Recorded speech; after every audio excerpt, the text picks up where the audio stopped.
5 राज्यों में चुनाव की प्रक्रिया चल रही है। इस चुनाव प्रक्रिया के बीचों बीच केंद्र सरकार के द्वारा संसद का विशेष सत्र आहूत किया जा रहा है। बजट सत्र था, उसका अवकाश होना था, लेकिन उस अवकाश के स्थान पर उसको स्थगित किया गया और स्थगित करके 3 दिन का विशेष सत्र 16 से 18 अप्रैल के बीच में आयोजित किया जा रहा है। देश भर के सांसद चुनाव प्रचार छोड़कर दिल्ली आए हुए हैं। क्यों आए हुए हैं? दिल्ली इसलिए आए हुए हैं कि केंद्र सरकार का मन बना है, केंद्र सरकार ने फैसला लिया है, जो नरेंद्र मोदी जी के नेतृत्व में है, कि हमने महिला आरक्षण के संदर्भ में आज से 30 महीने पहले जो फैसला लिया था, उसके क्रियान्वयन को अनिश्चित समय तक नहीं टालना चाहिए।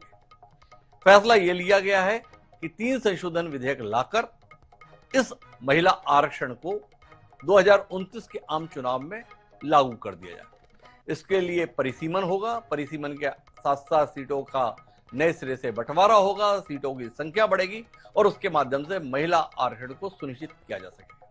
1974-75 से महिलाओं की स्थिति को लेकर देश में बहस चल रही है। तकरीबन 3 दशक से यह बात चल रही है कि महिलाओं को संसदीय प्रक्रिया में एक निश्चित हिस्सेदारी मिलनी ही चाहिए कम से कम, और वो कम से कम का जो आंकड़ा है वो 33% है।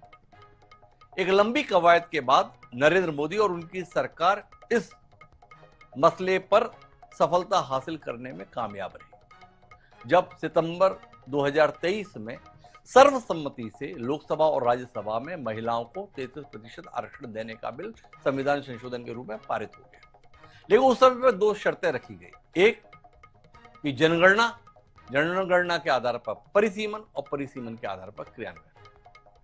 अब जो संशोधन विधेयक लाए गए हैं आज संसद में, उसमें इन शर्तों में बदलाव किया गया है।